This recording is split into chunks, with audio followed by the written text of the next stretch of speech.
Morning student. आज हम पढ़ेंगे विज्ञान का अध्याय 2 जिसका नाम है प्राणियों में पोषण। ठीक है, आज हम पढ़ेंगे कि प्राणियों में पोषण कैसे होता है। आपने अध्याय 1 में पढ़ा है कि पादप यानी कि पौधे अपना भोजन प्रकाश संश्लेषण द्वारा स्वयं बना सकते हैं। हमने आपको अध्याय 1 में पढ़ाया है ना कि पौधे कैसे अपना भोजन बनाते हैं। तो पौधे अपना भोजन प्रकाश संश्लेषण द्वारा स्वयं बना सकते हैं। ठीक है, परंतु प्राणी यानी कि जंतु ऐसा नहीं कर सकते। ठीक है ना, प्राणी यानी कि जंतु ऐसा नहीं कर सकते। प्राणी अपना भोजन प्रत्यक्ष और परोक्ष अथवा परोक्ष रूप से पौधों से प्राप्त करते हैं। ठीक है, जो प्राणी होते हैं यानी जो जंतु होते हैं अपना भोजन प्रत्यक्ष अथवा परोक्ष रूप से पौधों से प्राप्त करते हैं। कुछ प्राणी सीधे ही पौधों का भक्षण करते हैं, जैसे कि गाय हो गई। ठीक है, और भी जीव जंतु होते हैं। कुछ प्राणी सीधे ही पौधों का भक्षण करते हैं, जबकि कई अन्य उन जंतुओं को अपना आहार बनाते हैं। इस लाइन का मतलब हुआ कि देखिए, कुछ जीव जंतु ऐसे होते हैं जो पेड़ पौधों को सीधा खा लेते हैं, और कुछ जीव जंतु क्या होते हैं, उन जीव जंतुओं को खा लेते हैं जो पौधों को सीधा खा लेते हैं। ठीक है, उनको अपना भोजन बना लेते हैं। ठीक है, इसके बाद कुछ जंतु पौधों एवं जंतु दोनों को खाते हैं। और देखिए, कुछ जंतु ऐसे होते हैं जो पौधों का भी भक्षण करते हैं और जीव जंतुओं को भी खाते हैं। याद रखिए कि मानव सहित सभी जीवों को, ठीक है, चाहे वह मानव हो या और जीव जंतु हो, सबको अपने शरीर की वृद्धि करने के लिए काय की आवश्यकता होती है, खाद्य पदार्थों की आवश्यकता होती है। ठीक है, मानव सहित सभी जीवों को वृद्धि करने, शरीर को स्वस्थ एवं गतिशील बनाए रखने के लिए खाद्य पदार्थों की आवश्यकता होती है। ठीक है, अब हम यहाँ पढ़ेंगे खाद्य अंतर ग्रहण की विभिन्न विधियाँ। ठीक है, यानी कि भोजन ग्रहण कैसे करते हैं। देखिए, भोजन के अंतर ग्रहण की विधि विभिन्न जीवों में भिन्न भिन्न होती है। ठीक है, जैसे कि मधुमक्खी एवं मरमर पक्षी। क्या होता है, देखिए, मधुमक्खी क्या करती है, पौधों का मरकंद चूसती है। ठीक है ना, मधुमक्खी क्या करती है, पौधों का मरकंद चूसती हैं। और मानव एवं कुछ अन्य जंतु जो होते हैं वो शिशु माँ का दूध पीते हैं। ठीक है ना, जैसे कि गाय का बछड़ा हो गया, वो भी तो माँ का दूध पीता है। ठीक है, और जैसे कि मान लो इसमें लिखा है मानव और अन्य जीव जंतु।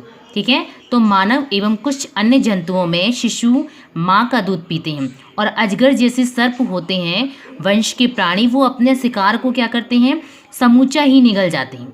ठीक है ना, कुछ जलीय प्राणी जो होते हैं वो अपने आसपास के पानी में तैरते हुए खाद्य कणों को छानकर उनका क्या कर लेते हैं, भक्षण करते हैं। यानी कि हर एक जीव जंतुओं में भोजन ग्रहण करने की अलग अलग क्रिया होती है। ठीक है, अलग अलग विधि होती है कि कौन कैसे भोजन ग्रहण करता है।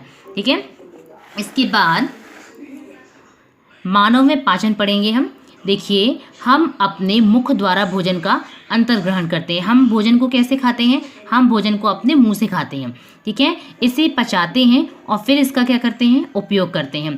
आहार का बिना पचा भाग जो होता है वो मल के रूप में क्या हो जाता है, बाहर निकल जाता है, यानी कि निष्कासित हो जाता है। क्या आपने कभी यह जानने का प्रयास किया है कि शरीर के अंदर भोजन का क्या होता है। ठीक है, भोजन एक सतत नली से गुजरता है।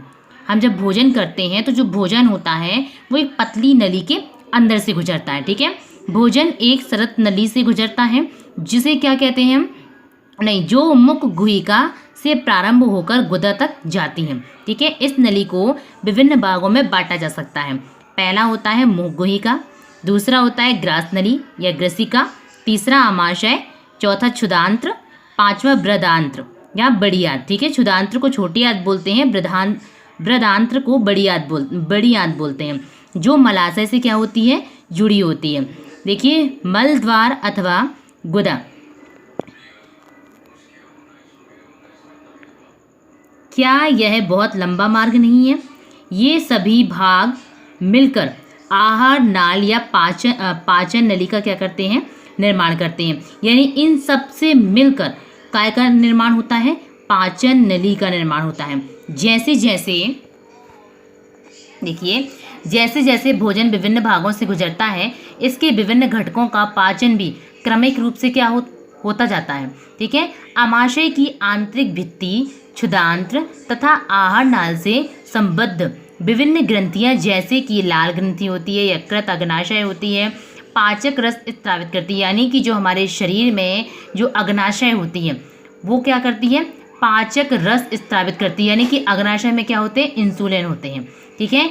यानी जो हमारी अग्नाशय होती है वो क्या करती है, पाचक रस को क्या करती है, स्रावित करती है।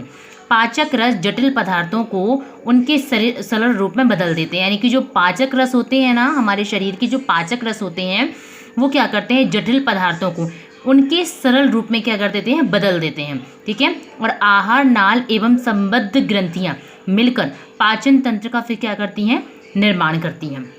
देखिए ये अपना ये शरीर का चित्र दिया है आपको, ये मानव पाचन तंत्र का आपको डायग्राम दिया है। देखिए यहाँ से ये देखो मुखगुहिका दी है आपको, यहाँ से हम सबसे पहले भोजन ग्रहण करते हैं, फिर ये आपको लाल ग्रंथि दी हुई है, फिर आपको यहाँ पे देखिए ग्रशिका दी हुई है, यहाँ से ये यकृत दिया है, यहाँ ये पित्ताशय दी है आपको, यहाँ पे देखो ये अग्नाशय है, ये अमाशय है आपकी, इसको अमाशय बोलते हैं। ये देखिए यहाँ से ये अग्नाशय है जिसमें पित्तरस स्रावित होता है, ये क्षुधांत्र होता है, ये बृहदांत्र होता है। देखिए आपको ये पूरा डायग्राम में आपको सब कुछ दिया गया है कि कैसे हम भोजन को ग्रहण करते हैं, फिर कैसे पतली नली के द्वारा हमारा जो भोजन है वो अंदर जाता है, फिर कैसे अग्नाशय पाचक रस जो होते हैं वो स्रावित करती है, अग्नाशय जो होती है वो पाचक रस को स्रावित करती है, और जो पाचक रस होता है वो जटिल पदार्थों को उनके सरल रूप में बदल देता है। और आहार नाल एवं जो संबद्ध ग्रंथियाँ होती हैं वो मिलकर क्या करती हैं, पाचन तंत्र का निर्माण करती हैं, जिसके द्वारा हमारी पूरी पाचन तंत्र, हमारी जो पाचन की क्रिया होती है शरीर में वो पूरी होती है, ठीक है।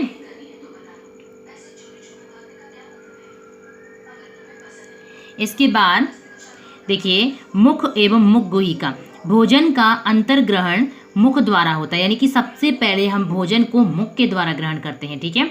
आहार को शरीर के अंदर लेने की क्रिया क्या कहलाती है, आपकी अंतर्ग्रहण क्रिया कहलाती है। फिर से देखेंगे, देखिए सबसे पहले भोजन का अंतर्ग्रहण मुख द्वारा होता है, ठीक है। उसके बाद आहार को शरीर के अंदर लेने की क्रिया क्या कहलाती है, अंतर्ग्रहण कहलाती है। इसके बाद देखिए हम दांतों की सहायता से भोजन को चबाते हैं, ठीक है, डायरेक्ट तो नहीं गुटक जाते, पहले हम क्या करते हैं, हम दांतों की सहायता से भोजन को चबाते हैं तथा यांत्रिक विधि द्वारा उसे छोटे छोटे टुकड़ों में क्या करते हैं, पीस डालते हैं। भोजन हमारे मुंह में जाता है उसको हम दांतों के द्वारा क्या करते हैं, चबाते जाते हैं, उसको छोटे छोटे टुकड़ों में पीसते जाते हैं। प्रत्येक दांत मसूड़े के बीच अलग अलग गर्तिका में धंसा होता है। हमारे दांतों की आकृति भिन्न भिन्न होती है तथा उनके कार्य भी भिन्न है, ठीक है। इसके अनुसार उन्हें अलग अलग नाम दिया गया है, ठीक है। इतना आपको स्वयं पढ़ना है, इसके बाद हम आपको आगे पढ़ाएंगे।